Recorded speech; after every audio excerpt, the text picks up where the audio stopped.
Let's get busy.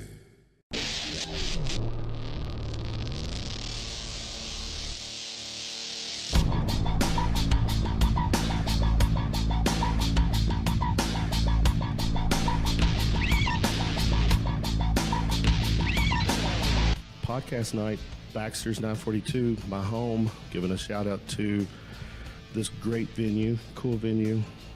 Heather Rudd, who's taking care of me and everyone on this Tuesday night. Julie, what's up, Julie? Nothing much. Where are you? I'm going to get your mic right. I'm sorry. No, you're fine. I'll go closer. There you go. How are you? I'm doing well, thank you. How are you? I'm good. Yeah. I've had this very cool fascination with the film industry scene in town. I've had a lot of your buddies on the show recently. Antonio, John, Sabrina. Oh, yes. Who else? I think Brian Cunningham. Oh, yeah. Yeah, he was on too. You all know each other. And here you are because our guy Antonio, he's got a kind of a big deal happening this coming weekend. What do you think it is? His movie One Must Fall, where he wrote, directed, you're starring in. Yes. Lead, bro. Is that based on the picture, the promo pic? Yeah. You're standing proud right in the middle. I'm taking up the space. I pushed them all out of the way. So it ultimately is an ensemble, which I like. But yeah, I am technically the lead. So that's cool.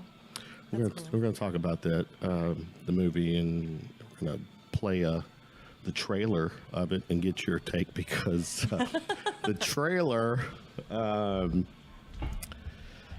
there's a lot of color in that trailer. I think there's one color. There's one color. A lot of a specific color. Yeah, a lot of color with that one color. But let's start with you. Louisville born all your life?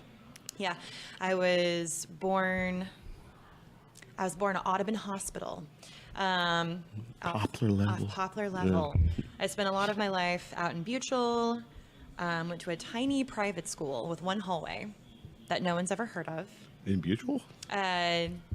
No, off Miners Lane. So like the Preston Highway area. What's the name of that? Evangel Christian Academy. Is that still operating? It's a K through 12 school. I'm always shocked when I've heard anyone's I have heard of Evangel. Wait. I'm assuming they've expanded to more than one hall since. No. Like I no offense, Evangel, but like no, I went back because my baby sister did cheerleading and like played Evangel. Right. And so I went back to the school and I'm like, not much has changed. Like the library has been updated and that's great and important. The cafeteria seems better too, but like there's still the one hallway for middle school, one hallway for high school. Like my graduating class had 33 kids and we were the bigger class. This is a school that has sports teams? Yes, I think my freshman or sophomore year. Other activities and stuff, but besides Bibles and stuff. But they like created a football team when I was a freshman or sophomore in high school. They hadn't had one since the 70s, and my understanding, and this is kind of a rumor, was that a kid had gotten severely injured in the 70s or something. Anyway, they have a football team. So anyway, I went there. I went to college at IU Southeast over the bridge because it was close and cheap and not as huge and intimidating as U of L. More than one hall there. Right. And I stayed here. I currently live in Louisville still. So. At what time during school did you get into the arts? The whole. So I'm trying to remember exactly. So when I was a kid, Jurassic Park to this day is my favorite film. So I saw Jurassic Park and was all like, I'm gonna be a paleontologist. because dinosaurs are the shit. And then my dad was like, well, it's really a lot more like you're out in the heat in the desert, digging and getting dusty, and not so much interacting with actual dinosaurs. And I was like, don't think I want that. So then the X-Files, you know, is what it is. Right. And I, even as a small child, I mean, I watch it with covered eyes half the time, but I love the X-Files. And then it's like, Can I ask, how old are you? oh, I'm 32. 30, okay. I'll be 33 this year. So yeah, I think I was 7 or 8 when Jurassic Park came out. Yeah, and then X-Files came out in 93. Yes, and I've been rewatching it on Hulu recently. Yeah, and actually they're on this, FYI, they're on Prime as well without the that's commercials. right. So, Even better. Without seasons, the last 2 seasons are not on Prime yet, but Got it. which is, you know, that reboot. Yeah, but anyway, which isn't quite as important. No. But yeah, and so I was like, well, I'm going to be an FBI agent. And then again, my dad was like, well, it's really a lot more paperwork and not as much chasing after monsters. And I'm like, don't know about that. And then, you know, it was, I want to be a farmer because I love Would you have been animals. Mulder or Scully? You would have been Mulder. Back then I would have been Mulder. Now, as like a woman, you know, experiencing womanly things and occasionally So you're the sexism in skeptic? the industry. Yeah, so now I'm Okay, so okay. yeah, when I was a kid, it's like I believed everything, Yeah. but now I'm just like, that's not real. Gotcha. Totally not real. Yeah, and I watch Scully now and like love her. I appreciate her far more now. She's now that really I'm was older. that character. They're was both badass. great characters, yeah, but she's and they're dynamic and everything. Yeah, so and then my dad would take me to see plays when I was a kid, and finally I had this realization of, if I become an actor, I can do all these things. But it's not real. Like I don't have to do like the grunt work to get there. And so anyway, then that was me. I want to play characters, and so my dad got me. We went to Stage One Productions, which is the children's theater company here in Louisville. For those who aren't aware, and great company. And then I did acting classes off and on, and in fourth grade, I was the lead in a production. I can't sing. So luckily this lead didn't have to sing. Everyone else did the singing, thankfully. Anyway, so that Did you at least try to attempt? No, I didn't like the character. It wasn't in the script. Oh, it wasn't. I don't know. I forget what that play was called. It was a Christmas play. I was in a red sequin dress. I was like a female Scrooge of sorts. And so anyway, it was really great. And So that was, you're playing the lead then. yeah, in the So fourth at grade. that point where you realize, I just need to be a lead. Yeah. Well, I mean, everyone likes it, but I've also had a lot of fun over the years playing non-lead roles. So I don't know if you're familiar with it. So there is an anthology called Volumes of Blood, and then they made a Volumes of Blood horror stories, which is the second one. And so that one was, it premiered and such back in 2016. And so in one of those scenes, I was. So this was local? Yes. Okay. It was in Owensboro. Okay. So local enough. Still in Kentucky. And Nathan Thomas Milliner wrote and directed that scene. And it got the best reviews. I'm not going to say it was the best because we had a lot of great people working on the entire film as a whole. But I really enjoyed doing that scene because the character was so far from anything I'd ever done before. I was this villain who was just straight up malicious. And yeah, so being the lead is great, especially if you're working towards your SAG card, which I'm not because I don't get that much work, unfortunately, yet. But Stay tuned. yeah, but there's great things you can do with a myriad of roles. It's just what you make of it and what you do with it. Anyone who's seen Dracula on the Actors Theater stage locally knows how insanely memorable Renfield is. Oh, yeah. Yeah, so that's I mean, they've kind of worked his character up over the years because I've been seeing that since middle school.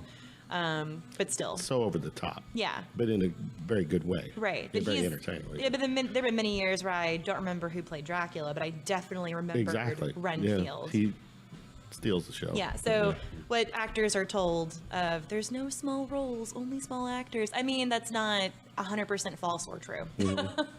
So this, you get your adult life. Yes. And you're in the real world as far as work, all right? Film industry is not your total, only gig. No, unfortunately. Yeah. So how did you connect? Because I see you've got a lot of connections to a lot of the local people. How did you So I started out, I did theater in college as a theater major. And this is at IU. Yes. Okay. And so Herschel Zond, Herschel Zond the third. I met him doing a play at IUS because he was an alumni, came back, did a show. He's an amazing singer, by the way. He can actually like sing, dance, act, the whole 9 yards. And trying to get him on. Yeah, he is great. Yeah. I'm sure he'll be great, very entertaining to talk to. But that's how I met him. And we connected, and we later on did some theater together at like Waverly Hills of all places. We tried doing a murder mystery one summer. They let you all do that? Yeah, they want to make money, and that's all I will say. Yeah. Okay. Well, I mean, yeah. But they're trying to renovate the building and keep it from falling apart. 2000. It was before Girl Number 3, my first film, so 2006. Oh, okay. Or so 7. Over 10 years ago. Yeah, okay. It was a while ago. Yeah. And anyway, and then so Herschel connected with Nathan Thomas Milliner because they both work at UPS. Mm-hmm. Nate had created this Girl Number 3 graphic novella, and I guess talked to them talking, shooting the shit at work. Finally, I guess they were like, hey, maybe we should make this into a movie. And then that's when Herschel called, messaged, whatever, me to come audition for Girl Number 3. And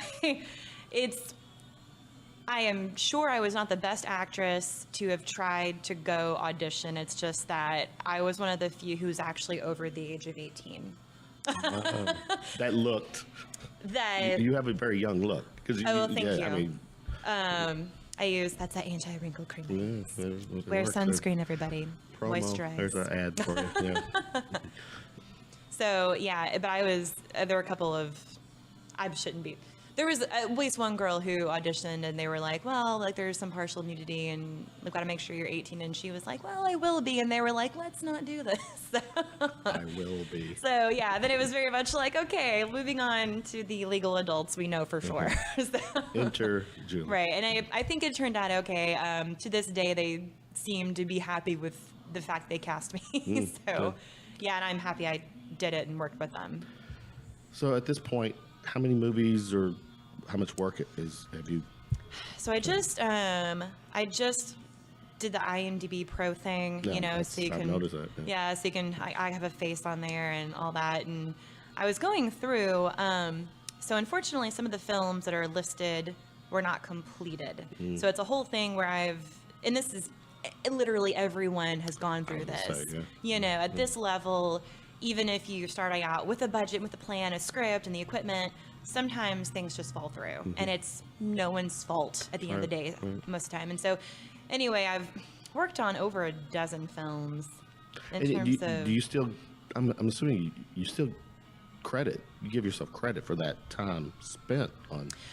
How does that kind of work? So on my actual resume, if it's not something that you can like physically go look on YouTube or buy a DVD, I don't list it. Gotcha. And that's not because... Well, that makes sense. Yeah, it's not because I didn't enjoy doing those projects. It's because if I'm actually auditioning, like either for my agent or someone who doesn't know me or anyone else, they don't care about Joe in Kentucky who didn't finish, and that's not me trying to be rude to anybody. It's like, that's just... No, that's just the way it is. Gotcha. So in doing your updates, again, right now, how much film do you have credit for? Oh gosh, Number 3, March for the Dead, Volumes of Blood. Should I just pull up the? I'm so sorry. This is kind of. I should know what I've done. One Must Fall, Andy's Rainbow, To Be a Soldier. Go check out these films. 10. Okay. We'll say 10. That have like been completed, and not just horror genre. I mean, they're right. Yeah. So it's funny. I've joked about this with other people. A lot of stuff in this region on this level is either horror or Christian. Why is that? That's all that I've done. Well, the horror I get, but why Christian? Well, I think it's so. We're in the Bible Belt, first of all, and I think that those two kinds of films, if you either don't have a really strong script, don't have really great editing, whether it's sound or cinematography, or maybe the acting's a little bit off, or all of the above, people are more forgiving within the horror genre and the Christian genre, because in the Christian genre you have people who they're just there for the message and the inspiration and the feel-good vibes. Right. Same with like a Hallmark movie. Those are some shitty movies, but guess what? We still go back. I watched A Christmas Prince last year. Are you aware of that movie? No. It is a terrible movie on Netflix. Did it move you though emotionally? Like at one point I teared up and I'm like, this is so stupid. Why do I care? But that's but that's the reaction. Yes. Every movie maker would right. And want. so and the same with horror. You know, like if you don't have great special effects on this level, a lot of people who are actual horror fans are going to be like, it's still entertaining. I can forgive this and enjoy the movie. You know, but if you go for like a serious drama that doesn't have strong acting, audio, you know, cinematography and writing, people are going to be like, why am I sitting here being bored to death? You know? So I think that's why. That being said, I would love to do like a great strong drama or thriller that isn't like blood and guts are fun. Don't get me wrong. Yeah. But like, I'm actually a huge baby and don't watch a lot of horror because I watch it like this. So yeah. Have you, with like One Must Fall, have you seen the final product? No. You haven't? I saw the first edit, which was like a little over 2 hours long or something. And then he went back and obviously worked on it. And I think he trimmed off about a half hour. Like I want to say it's around an hour and a half. I could be wrong, which is good. But I'm also like, oh man, what did he cut? You know, like holy shit. But I did get to see, I went back and did ADR a few weeks ago, and I did get to see like some of the scenes then, and it looks really good. Well, let me hit the brakes real quick. Yeah. Antonio, writer, director, again, very cool cat. How did you two cross paths? And so he literally had no idea who I was. I was one of the 100 or so. He keeps saying like 500 people auditioned for my role. I think probably as a whole they did. This movie's the first time you all had? Yes. Oh, okay. Yeah, he had no idea who I was until he saw my audition video. Oh. So I was thinking y'all had some history, but no, like he's wonderful. I hope we stay friends like forever and ever. Even if we never work together again. But like he's a wonderful human being. But yeah, he didn't know who I was until I auditioned. And so whenever he emailed me and was like, hey, I want to talk to you about the role, I was like, oh no, you know, because I knew for a fact that he himself knew plenty of amazing, gorgeous, talented models, actresses, like people I knew personally auditioned for this role. And so when he like met with me and like offered it, I was like, what? No, like he's gonna call me back in 2 weeks and be like, sorry, someone else came along who's way better. No, and I would be like, it's fine, I get it, you know. That's not him though. I get that. Yeah, like he's So how did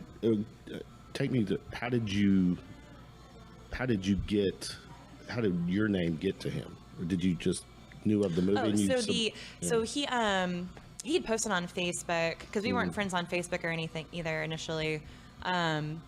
It was probably one of the audition groups. Yeah, sorry. You know, you bring up a point that the mindset of some people in town is that we're a small city. And in some cases, I mean, compared to, LA and stuff. Yeah, compared to Chicago. But there's a lot of talent in this city. There is. In the film industry, the music scene, I have lots of friends who are musicians, are really good musicians. And I'll be talking to some of my friends and mention someone I've just seen that is badass, and they don't know of each other. Yeah. And then it just, it's like, we're not that small. Yeah. But we got a lot of talent here. Right. Yeah, I love it. There's so many people involved in so many different parts of the art world. Yeah. So the fact that, I guess what I'm going is that the fact that you and Antonio had not crossed paths. Yeah. Kind of says that, this town has a lot, it's not as small. As right. Yeah, he didn't just pick personal friends for this. Yeah. I mean, he has personal friends involved in it, but that was because they were the best fit for that role. Right. And yeah, it was just funny because I saw, like, it was posted a few different places publicly on Facebook, and I even had a friend like tag me in a comment for it. And I looked at the description. How long ago was that? Because I'm sure he told you, but I just... it's been a couple... Spring... 2016? Yeah, spring of 2016. Because I remember like reading it and I was like, oh, well, I fit the description for this character. Like, I probably don't have a chance, but I'll go ahead and audition. And then I did. And that's the beauty of having a boyfriend who has camera equipment. Is we were able to do it as many times as I wanted. Right. And, and then whenever that summer. So you auditioned for a specific part? Yes. Okay. Yeah, for Sarah. Yeah. So, yeah, but I was very, very happy with the outcome, as you can imagine. And, all right, the whole family gets together, and I'm looking at this ensemble. Mm-hmm. Know several people in that group, and I get around to seeing the trailer, and I'm thinking, good Lord, that's the trailer? I mean, surely you're not giving all the giving away everything in a trailer. I mean, you see a lot in it, but you don't do. see the outcome of what you're seeing. So the trailers, I mean, it was a little bit of shock and awe. Yeah.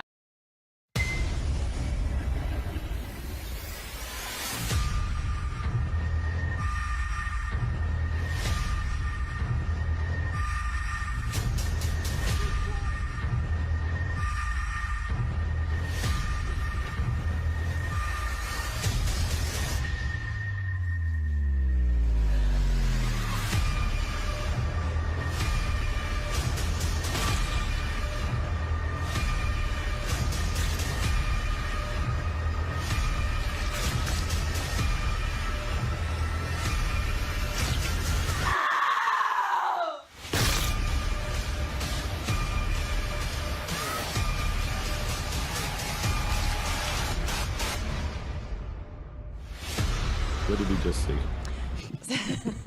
A lot of red. So a couple of people gave negative feedback that the trailer showed too much and gave things away. And in fairness to them, do you think that might have been could be fair? It's not a false statement. Yeah. That being said, there have been plenty. I think that the Thor Ragnarok trailer gave away too much. I think that moment when the Hulk comes out and he's battling Thor would have been way more climactic. And if you didn't know in the trailer that was actually Hulk that comes out to battle Thor. Anyway, this is not a Marvel film. we are not that well renowned yet. But so it does give away a lot. At the same time, though, I think. And he got that criticism from a number of people, but at the same time, I think on this level, if you really want to reel in the horror fans, you do need to reveal, hey, here's all the amazing effects we have. Again, all I can say about what you do see in the trailer is that you don't know the outcome of what you're seeing. No, and that's what you're seeing a lot of violence, but you don't know if people actually die. Right. You don't know if they actually die or live. So I will say that. Describe your character in the movie. So my character is a single mother. We don't talk about what happened to the father, but that's okay. He's not important. He's not a part of the film. All? No. Okay. So I'm a single mother. My kid's my life. His name's Shepherd, and I have a 9-to-5 office job. It pays the bills. It's, I need it. However, it's the 80s, so my boss is. And you bring up a real good point. Take us. Oh yeah, it's the 80s. It's And why do you know? And I know he said this because when he was on, but what was his reason? Do you know why he? Shit. And maybe you don't. I mean, if you don't, then I think part of it is just kind of a love. That allure of that whole. Yeah, well, because I know a lot of things have been doing like the 80s throwback in the past several years, especially since like Stranger Things. Yeah.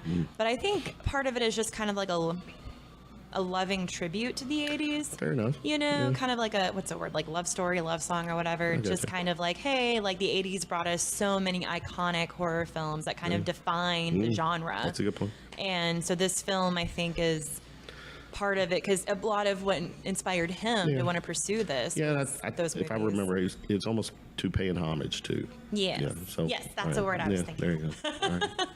So, set in the 80s. Yeah. Do you have your 80s look? So I'm really sad you can't see it in the scene where I wear them, but I had these really amazing mom jeans that were the most comfortable pair of jeans I've ever worn in my entire life. They came up to like here and then were just ballooned out. And my God, I was like, why can the style not come back? Like it was not flattering, but it was so comfortable. And I'm like, in the 80s though, like that's how things were. It didn't matter how skinny you wore the baggy shit. Mm-hmm. And you were still hot stuff. But yeah, so I got to wear those. I had shoulder pads at one point. So that was fun. At that time, so my hair is about 2 feet shorter now than it was back when we filmed. So at that time, we couldn't do much teasing with all of that. So it was just like in a braid most of the movie. But I was gonna say no big hair. Yeah, no, not for me. Okay. It was, I just had too much hair. Fair, it would have just fallen back down. Yeah. So, yeah, but so in the film, starts out daily life. I have an office job, but my boss is a real big pervert and constantly just giving me hell. Things happen. Turns out I lose my job, as does my best friend, Alton, who works there with me. And he says, hey, I think I may know of something we can do. And it turns out that thing that saves us from being jobless is crime scene cleanup. Mm-hmm. And so and then that's when it goes into the rest of the film, is we then have to train for crime scene cleanup. And at one point I'm like, well, hey, how do we know that the killer isn't still here after the crime happened? And of course great question. Of course, yeah, great question. And of course they assure me that no, the cops did their jobs and everything, mm-hmm. but then they did not. And that's not a spoiler. That's how the movie goes. Yeah. And that's the premise, is that true? Yeah. Because like one person criticized the trailer. Well, you know who the killer is? Like, well, the killer's never a surprise. Mm-hmm. It's not one of us. Right. There's never any surprise about who the killer is. It's a psychopath. So the talking about maybe critics saying too much of was released, spoilers in the trailer, blah blah blah.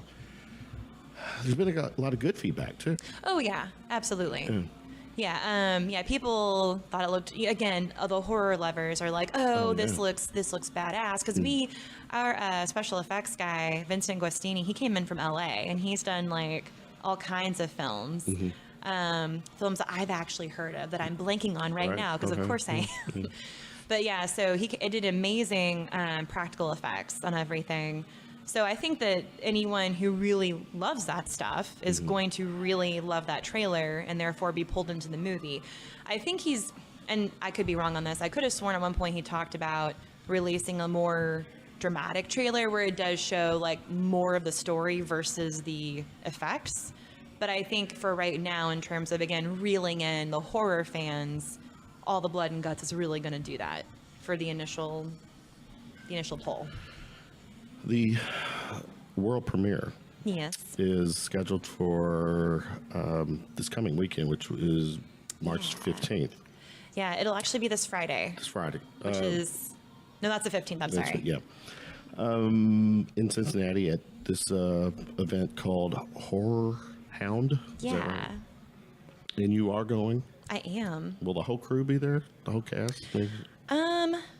So I know some of the actors were from like LA and Atlanta, right. So I don't think they will be there, which it'd be cool if they were, but I don't think they will. Like I'll be there, John Wells will be there, Antonio of course will be there. So I think as much as the cast and crew who can will go, kind of a deal. So if anyone's gonna be there, you guys should come see this. That's in Cincinnati. And then later in the month, there is a premiere in St. Louis. It's in Missouri. Yeah. I want to say the 29th. That takes care of 2 states that, that are... In 1 month. In 1 month. So when does the home team, the home crowd, get to experience this? So probably this summer. I know Antonio, so he's still working on scheduling all the film festivals, which it's not that those take precedence or priority over like the home team. It's just that that's where you really get like the reviews and all of that stuff to eventually make sales. So that's a good point. Which is the end goal. Yeah. let's be real. Like, we love making art, we love doing it, but you need to make money so you can keep on doing it. Yeah. So yeah, but it'd probably be later, like this summer, fall or something. I know he's waiting to find the right venue, right time. Well, him and Antonio and John are going to be on next week. So yeah, I've got them on after the whole, it was planned for them to come on. Oh yeah, so you can talk about the after. Yeah, so very good. What is on your plate, like projects? So nothing currently. I was in a Christian film last year. If it's not horror, it's Christian. Which is fine. Both of the Christian films I've worked on had a great message. So I was happy to support and promote them and be a part of it. But yeah, no, currently I've not auditioned for anything. Like, I have an agent, so I'll audition for commercials and that kind of thing. But that's so superficial, and just all the stuff they go for is random. So no, I don't have anything right now. So if anyone wants to audition me for anything, just let me know. Well, you said this will make 10 or about 10 movies to your credit? I think so. And is it safe to say this one is? Yeah. It's like, it's the biggest. Yeah. So, It's the biggest in terms of what it is. The film as a whole is the biggest. It's also I'm the lead or whatever. I keep wanting to say one of the leads just because I know John has such a strong role in it too, and the other characters, again, it ends up being more of an ensemble towards the end, and I really like that. But yes. How would you describe you as an actor? I mean, are you go ahead. What was it? Oh, I was just saying me. Yeah. Me. I've heard the term method. I mean, what's your... So my favorite thing about acting is that when you get to play a character who's even one that is like you get to be someone else and step into their shoes and put on their coat, so to speak. And it's very freeing because everyone's gone through shit in their life, and not everyone deals with it appropriately. And so there have been times I've had roles where I got to say and do things in terms of like crying or something that was actually therapeutic in a way. And that's a very narcissistic way to look at acting. But that being said, you also have to be safe about it, because if you let your emotions go too much, you can just like go over the edge and then go into like a depressive state or something. But that's like kind of a digression. I don't do method per se. I do kind of. So, for example, if you're playing a character very different than you kind of need to stay in character. Or if you have a really emotional scene, it's good to just like keep the energy going. And so you just stay with it, even in between takes until it's completed, and then you can move on or whatever. But the idea of just like an actor playing someone who's sleep deprived, if they make themselves sleep deprived, it's like, first of all, that's bad for you. Second of all, they have makeup to make you look that way. And thirdly, that's what acting is for. So and that's a thing, but that's a very extreme version of method acting. So no, but me, like I like to memorize my lines, and I like to go in and just put on the character coat, and I try to. My biggest thing with acting is I don't want to hear whether or not I did well or if I was bad. I want to know if you believed me. Because to me, I've succeeded as an actor if you watch, especially someone who knows me, if they watch me in something and they're like, yeah, like I believed you, or I believe that moment. Or one of my favorites is when I make someone cry, I'm like, oh, good. Just because, I don't know, you want to be able to, because that's the thing too, is I think one reason why people do still make themselves sit through horror or, dramas where people are experiencing unpleasant things and we ourselves cry or we're scared or whatever. I think we as an audience do that and continue to do it and have done it for thousands of years since the ancient Greeks, is because we ourselves want that catharsis. That was something we talked about in one of my theater history, I don't know. it's nice to have that catharsis. If you yourself are struggling with whatever, sometimes when you watch another actor on stage or on screen go through something you can relate to, but they're the ones experiencing it, it just helps you release then too. Like years ago, I was in a production called Motherhood Out Loud. I forget who wrote it or whatever, but it was kind of, are you familiar with the vagina monologues? Mm-hmm. So something like that. It's a bunch of like short scenes and monologues. Gotcha. About motherhood. Mm-hmm. So pretty entertaining. It opened with me and 2 other women on stage giving birth, miming it. So that was fun.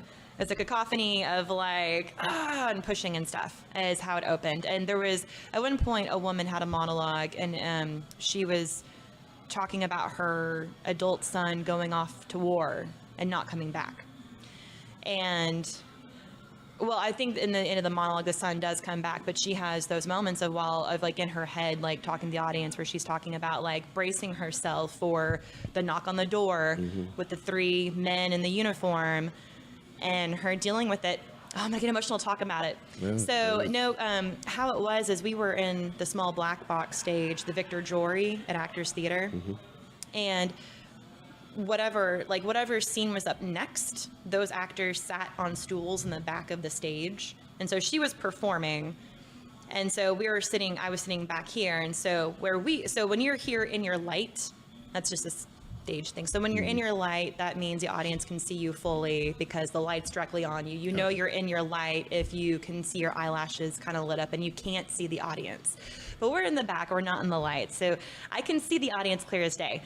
And this woman in the front row, oh my God, she is bawling, losing it, sobbing. And so like, I'm sitting there like, don't cry, like, because my next scene is really funny, like, I'm like, you actually shouted that out? No. But I'm sitting like in my head, just like, I looked at her, and then I started, because if I see anyone crying, I start crying. Like, I'm I cry kind of a real reaction. Right. Yeah. And so like, I just was like, I'm sitting there like trying to cry, and because I'm like, I have to do a comedic scene right after hers, and then like, anyway, and so after the show, that woman came up, like once we see? Right? Yeah. This right after the show, this woman who was crying comes up to the actress who had that monologue, and she was like, and she at that point she was smiling, and she said that meant so much because she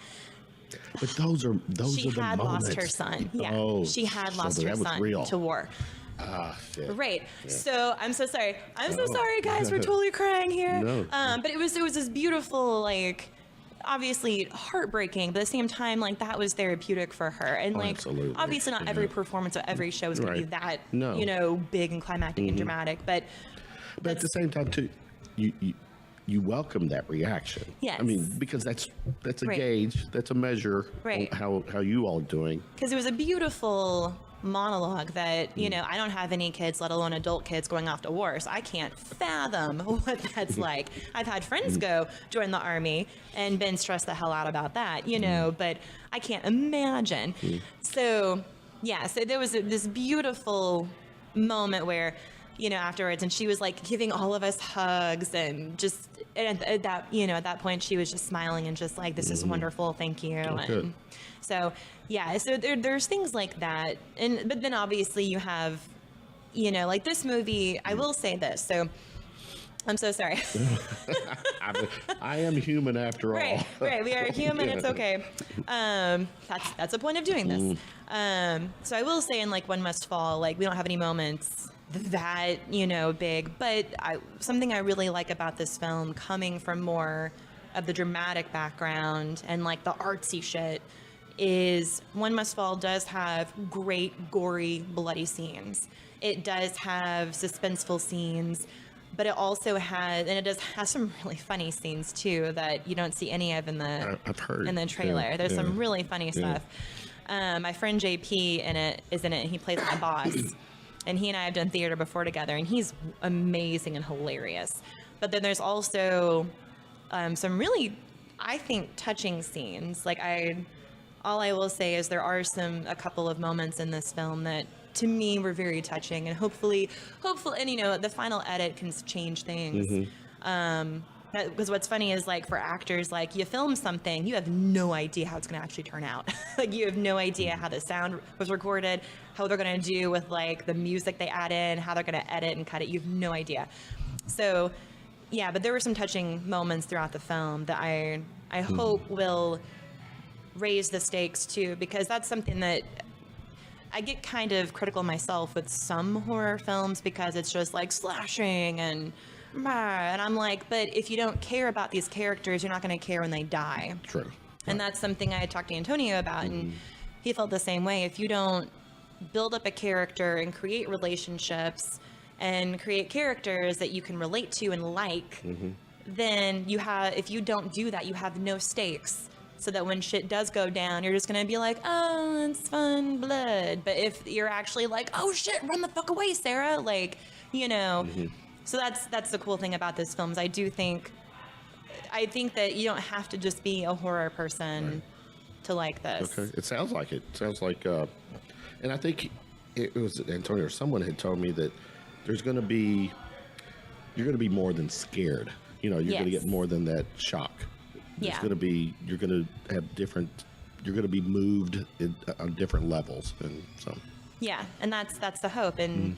As an actor who likes to do storytelling and all of that jazz, that's the best you can hope for, is to make people feel things. Even if all you feel is angry, maybe you'll watch this movie and all you're going to feel is anger that you just wasted an hour and a half of your time. That's still feelings. It's just, right.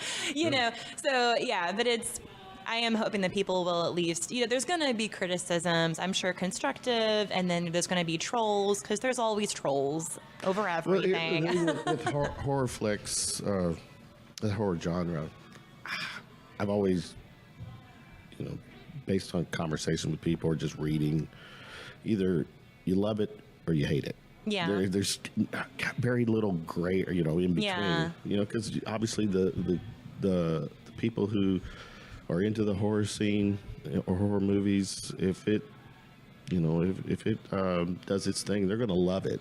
Right. But then, you know, the people who, you know, that's not their thing, and they're trying to, you know, but I don't know, opinions or what, like assholes, right? Yeah. So, everyone's got one. You know, you touched on the X-Files as we're wrapping up. I want to get. Oh, yeah. I'm gonna throw.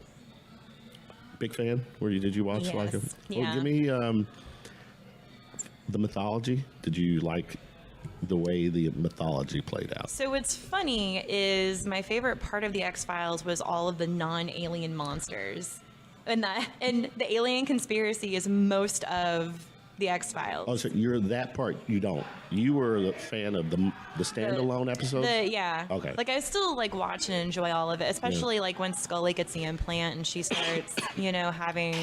And then it's like the race against the clock because you want to keep Scully alive. But that was a brilliant use of, okay, you have this established character. The stakes have been raised because she has this implant. She's going to die from cancer like the other women. So it's like the race against. Yeah, so that's the whole part of the alien conspiracy thing. Yeah. So, but you were a fan of the monsters. Yeah. What was one of your favorite episodes? I'm a huge monster movie fan. I don't care how shitty it is. I fucking love monster movies. Love them. Like let's stay with X-Files. Did you give me some other monster flicks that you enjoy? Give me one of your favorite, you know, monster of the week. Oh man, I'm trying to think. I'm gonna throw some at you. There was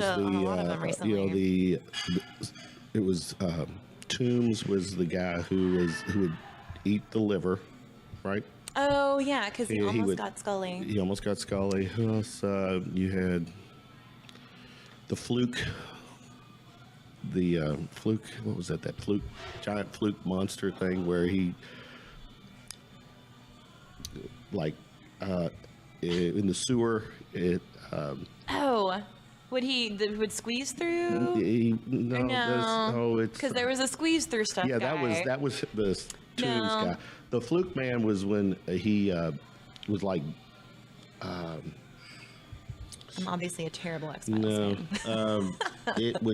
It had these, like, how did it hid in the porta potty. No, the centipede dude. Was he like the centipede too? Yeah, because he killed the guy from the porta potty, right? Well, he came through. Yeah, that's where he hid. Yeah, but I remember there was a guy in the sewers, and I feel like he was a centipede dude. It was kind of a worm. Yeah, like the worm body. Yeah. Okay. I think it was like a fluke worm. No, I remember. Okay. Yes, I'm with you now. No, one of the ones I remember was if you lived in the suburban neighborhood and you like mowed your grass wrong, like the mud monster would come and get you. I like that one. That's when they played Mulder and Scully. They went undercover as husband and wife. Oh. Yeah, that's right. Yeah. I do love there. Yeah. I also, what was it? There was a recent one where there was the synopsis said sisters, but they were best friends. So girls who had the psychic powers. Yeah, they could some move kind of stuff. sinner. Yeah. There's also like the fake vampire people who actually. That was, you remember, Luke Wilson was in that one. Yeah, that's so funny. That was a funny one. Yeah. Well, let's go monsters. Let's get away from X-Files. Give me some of your favorite monster, horror, whatever movies out there. Oh God, now I'm on this because I'm gonna not think of anything. So it wasn't very good. That troll movie. That was like Swedish or something. Yeah. So that was the first movie I watched on Netflix when I first got Netflix like a handful of years ago. I was like, oh, I'm gonna watch this shitty troll movie because I'm gonna watch it for years. I saw it on Facebook or something, and I was like, oh man, where can I watch this? And then I saw it on Netflix, and I was like, yeah, this is terrible, but it's crazy big troll people. There's a lot of good shit out there on Netflix, Prime, all those, yes. Hulu, that you don't even realize. Well, and the thing for me is like, I was Super 8. Oh yeah, that was technically, the kid. Was that kind of an alien though? Yeah. Right? Yeah. I feel like that was a predecessor to Stranger Things of sorts. In a weird way. Yeah. Yeah, there you go. Well, I guess E.T. was too, technically. And that's more of an alien movie, I guess. But what's so funny is whenever I watch the monster movies, I always side with the monster. Of course. I'm always like, no, it's just a big animal. Yeah. Like, stop being a dumb human and shooting at it. Like in, the 1990s Matthew Broderick Godzilla movie. Do you remember? I do remember. That one was not one of my favorite Godzilla. I was in like middle school when I saw that movie, so bear that in mind when I tell you that I loved it. Okay. I had like my birthday cake had that Godzilla on it for my birthday. So that you're clearly into the Godzilla thing. I like Godzilla, but I remember being legitimately sad whenever they finally shoot him down and he falls down on the ground and you can hear his heartbeat and because he's so big. And I was like, but they killed the big lizard. But they killed the big lizard. Do you remember the Cloverfield? Oh yes. See, I thought that was so cool that they were bringing back these. I loved Cloverfield too, and it wasn't like a great movie, you know. That was it. How do they call that? It was. It was like a. Not first person, but like the I know. Whatever. The Blair Witch style. Yeah. They started all that. The filmmaker kind of herself. Yeah. Well, because I really like The Visitor, The Visitors, the M. Night Shyamalan, where it's filmed like that. Only they unfortunately did not make it look like bad video. They made it look like it was the HD, epic or whatever they actually filmed it on. Yeah, that's not a monster movie, but that was an interesting movie that had fun ups and downs and then a twist. Is that the one where they go visit the grandparents? Yeah, who are not. Yeah, who are not. I have not seen that, and I'm an M. Night guy. Okay, you should see it. Yeah, it's called The Visit. He's the Visit. Yeah, I kept saying Visitor. It's the Visit. Yeah. He gets a lot of grief sometimes, but he's made some pretty like Signs. Signs, obviously Sixth Sense. Signs, yeah, Sixth Sense. I was an Unbreakable fan too. Have you seen Glass? I have not seen that yet. So that's gonna tie it all together. Because what was the other one? Split. Yeah. Yeah. James McAvoy alone makes that movie worth watching. But Samuel L. Jackson, though, even though he doesn't have as big of a part in Glass, like I just love him, especially after watching him in Captain Marvel. Yeah, he's wonderful. We covered all the groups. Here's a little quick rapid fire before we get done. Okay. First concert you attended? Hanson. Middle school girl guy. Listen. Middle school girl. Well, that was here's a little story. I have 4 kids, my 2 daughters, we surprised them. They played here at the Palace. Oh, I know. Yeah. When it was like their first time. It was. I heard it was really good too. It was. I was after Mbop, that album, but right when the next one came out. Oh, you mean like back then? Yeah. Oh, I mean, okay. this is because they came back like last year. Or yeah. something. No, I'm talking. This was the. I guess what 2000. So a bit late 90s, early 2000. And it was a surprise. They did not know. We had a good time being the wife at the time. And, yeah. So it was fun. Hanson. So. If you could be stuck in an elevator with a celebrity, who would it be? Tom Hanks, I think. He's the quintessential. He he's the bar. He seems nice and entertaining. Yeah, I mean, he's like a really good dad. I just like he'd make dad jokes. He's no one can really say anything bad about him. Or Lady Gaga.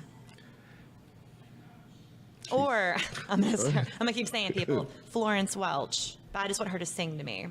She's from the Florence and the Machine. Okay, gotcha. If you're not familiar, no, I've heard. I know you've heard "Dog Days Are Over." Yeah. Okay, well, superpower. If you could have a superpower, flying. Real quick, why? Where would you fly and where? I would be like Jenny from Forrest Gump and fly far, far away. I every once in a while have a dream that I'm flying, and I wake up and I'm like, oh, it went away. Like I'm so happy in my dream. And usually it's like actual wings. It's really? Not like sometimes it's like Wonder Woman flying, but other times I have actual wings and I'm like, I'm so strong with my wings, totally flying, and I love it. So flying. You a pizza fan? Oh yeah. Give us Julie's perfect pizza topping. Broccoli. What? Ever since I was a kid, not even joking. That I've asked this question lots, and that's the first time I've ever heard broccoli. With what? Just give me broccoli and what? Well, what with else? cheese. Well, so mushrooms. Mushrooms is definitely up there. Yeah. I mean, what is this pizza? Oh, my perfect pizza? Well, you mentioned broccoli. What else is on this? So we got broccoli, we got mushrooms, like green peppers, spinach. So just all these veggies. I love veggies. Okay. And because then it makes me feel like I'm not bad for eating the pizza. Okay. Like that's what I tell them. But I genuinely love broccoli. You slice it real thin, and that way it cooks in the because broccoli and cheese. It's very tasty. People eat broccoli and cheese, yeah. Because I'm telling you, when I don't know why I tried it. As a kid, there was some Italian restaurant that I cannot remember the name of, but they served you your drink in a mason jar. So I was like 8, 9 years old, and you could I would get a kid's pizza, and you could do one topping, and I would choose broccoli, and I don't know why, but it was so good. And like to this day, you're probably too young to remember, but what do you think? Think about it. You're 8, about 8. How are you about this? Yeah. And you order a pizza from this restaurant with broccoli. The waiters would laugh. Yeah, I was going to say, what would have been that reaction? It was like, yeah. What'd you say? Yeah, like the waiters would laugh, and then like look at my parents, and they're like, "No, she's serious." Sure like Let's get the child broccoli.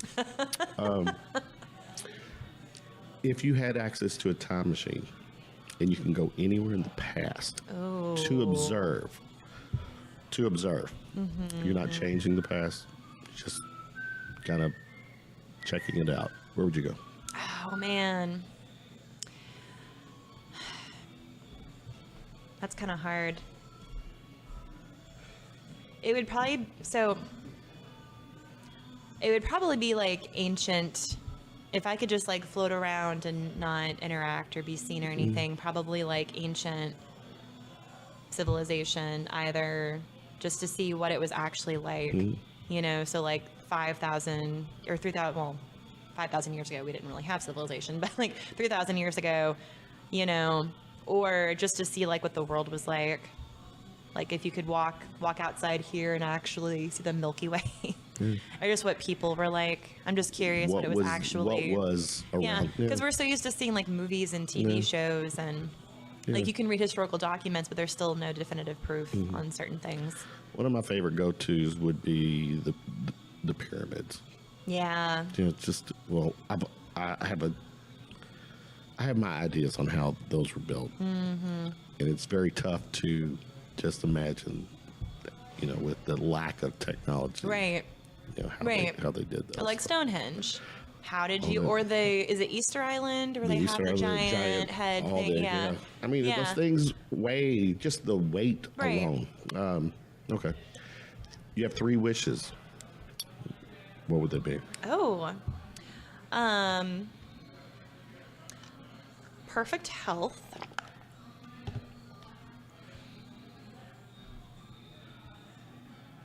Limitless money, because then I could just give it away. You'd share. I would give it away.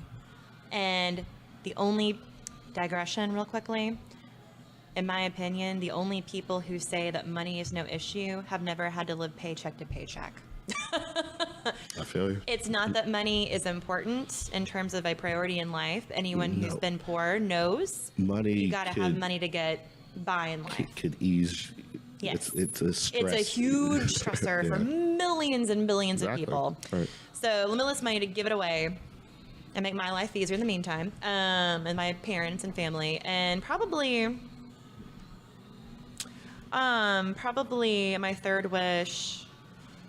Oh man, it'd be something really vague and existential, like no more cruelty or maliciousness, like something stupid like that. Peace on Earth. Yeah, I mean, you can't, well, because didn't Mulder wish for peace on Earth and then all the people went away? There was one episode, I want to say, where he did that. Now that we're talking about. Yeah, because I think he had 3 wishes. It was like a genie. Because it was the genie who had the rug and like the storage unit. Right, and I haven't seen that one in a long time. Yeah, I haven't. I have to. Yeah, I forget what it's called. Yeah. I have to Google it or something. Yeah, but he wished for peace on Earth, and then all the people went away, and I'm like, that's probably how it would be. Yeah, because we're kind of shitty. Yeah. We're kind of shitty to our planet and each other. So yeah, if there was a way for people to exist and other animals to exist while there just being no maliciousness, like if you gotta eat, you gotta eat. If you whatever, but there's no. I mean, there's pain's gonna exist regardless, but that's a Miss America answer. Because I just hate, I'm a huge, animal activist in terms of, like the ASPCA, I'm a supporter of them, which is American, fire. ASP.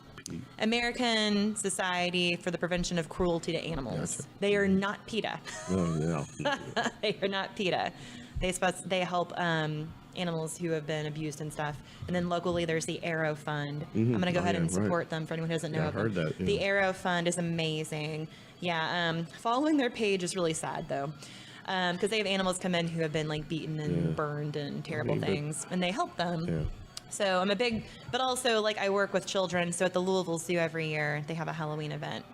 I'm a character actor. I'm glad. I've been wanting to. I saw this not too long the other day. What the hell was that sinkhole? So I think they're trying to figure it out still because they've been closed. That's not part of that underground cavern thing, is it? I think there's at this point speculation that the fact that they're over a cavern, has made that. Because a lot of people are speculating about it's over the cavern, and then there was a earthquake in Tennessee or something, and this isn't that far in terms of the globe as a whole. This is not that far from Tennessee, so it could have been a number of things. But yeah, they kept the zoo closed because of they don't want people to fall in. And it's the size of a fucking football field. I hadn't read how big it was. I thought that's what I had seen. I'll have to make sure. I mean, if that's the case, that's huge. Yeah. I mean, we're not talking a pothole. 10 feet or right. Yeah, I hadn't seen how big it was. I had heard it was oh god. Huge. No, well, and luckily I think it's away from all the animal enclosures. Because that was my thing too. Is obviously I care about the people too, but the poor animals, they're stuck there. We brought them here, so it's we should take care of them. Could you just imagine this is? Or what if they get loose or something? There's a number of things. If this opened up while people were there. Just the it's end of the world kind of. Right. There is a hell. Right. It's at the Louisville Zoo. It's at the zoo. Julie, thanks for hanging out with me. Oh, thank you for having me. Best of luck with the premiere. Yes, thank you. And you will be there. Hope you enjoy it. And again, I'll have Antonio and John on next week's. They're great. They're very cool, and I can't wait to get the feedback from them. But Let's do it again. Yeah. Enjoyed your company. Thank you. I right. enjoyed yours. Good luck with everything. Thank you. All right.